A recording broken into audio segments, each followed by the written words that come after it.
So I've arrived at my next location. I have traveled 700 miles by bus and then 500 miles by car in order to get to this location. And I have seen all of Romania just to come here to share this story that I'm about to share with you all. There was a man called Stefan. He was the cousin of Vlad the Impaler.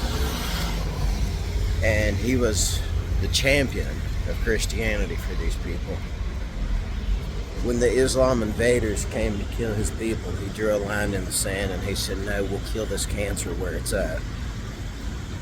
And he did just this. I'm going to take you now to where the headstones of knights who fought under his command are resting in a monastery, and they give honor to these people for the sacrifice that they made. So behind me in this monastery are buried several knights who fought to defend Christianity in Romania. And they were given this resting place as an honor. The building here was built in 1350, and the paintings inside were done in about 1400. So this is Bogdan. He actually built the church that you see here, well, the monastery, and he played a very large role as well in helping to protect Romania from Islam forces. And you can see here, he is very revered. So originally, Moldova and Romania, they were one country, and these people worked together to defend both countries. Very interesting history. I'm going to cover as much of it as I can. I hope you guys will sub because we need it. Just really amazing artwork here. You can see the archers coming to protect, and then the knights, the spears standing in the background. You can see that he's still very revered in Romania. So Stefan arranged for Vlad to be set free from Islam captivity. The Islamists had kidnapped Vlad the Impaler and his brother when they were children. Vlad learned his famous impaling routine from the Islamists that held him and his brother captive. The reason they did this, Vlad's father was one of the strongest crusaders, and they didn't want him to fight them when they would try to come in to take Europe. So this was their plan: get his children, hold them over his head. Now his father was a legend in his own right. In fact, if you look into him at the time, he was much more of a legend than even Vlad is. He was called the Black Dragon of Romania, I believe it was. He was a serious guy, you know, and amazing story about him as well. You guys definitely should look into him, but I'm going to focus on Vlad and Stefan for this trip. You see,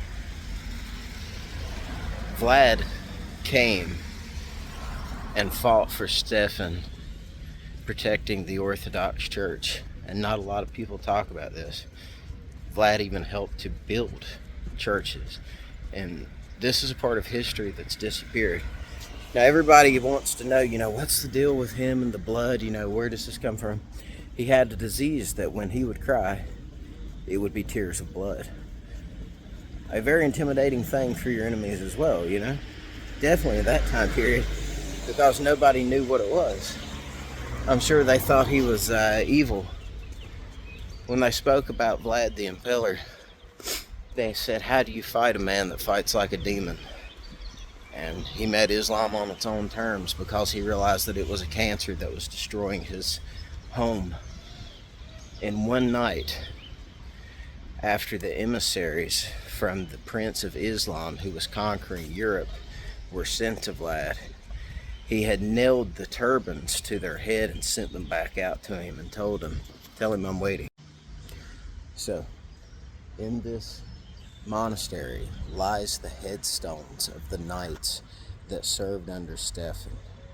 Now, these men were alive in Vlad the Impaler's time period.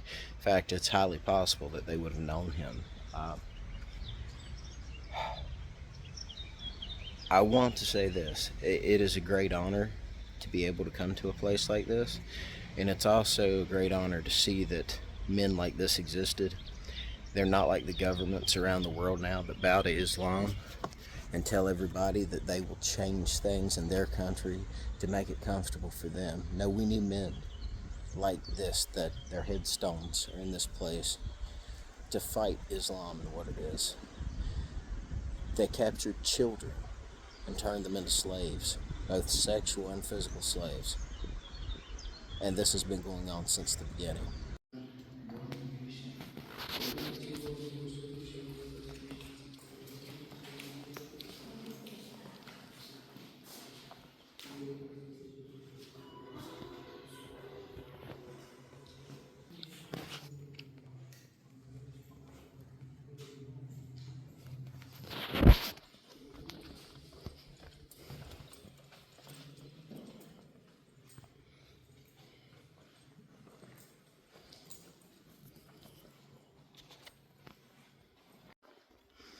So it was explained to me that each one of these stones, these are the headstones of the knights that served for Stephen. And when they fell in battle defending Christianity, they would bring them here and place them here as an honor for them, which is very amazing to me. We need to get back to this. The men who really protect Christianity, we need to honor them. I don't mean the Joel Osteens of the world with their prosperity gospels that make hundreds of millions of dollars. I mean men like Ferry Bella that feeds 1,000 homeless a week by himself because he has a heart for people and wants to protect them. This is what we need. This is an honor to be here. If not for men like them, all Europe would be Islam right now. And now this is coming from an American that's not Orthodox.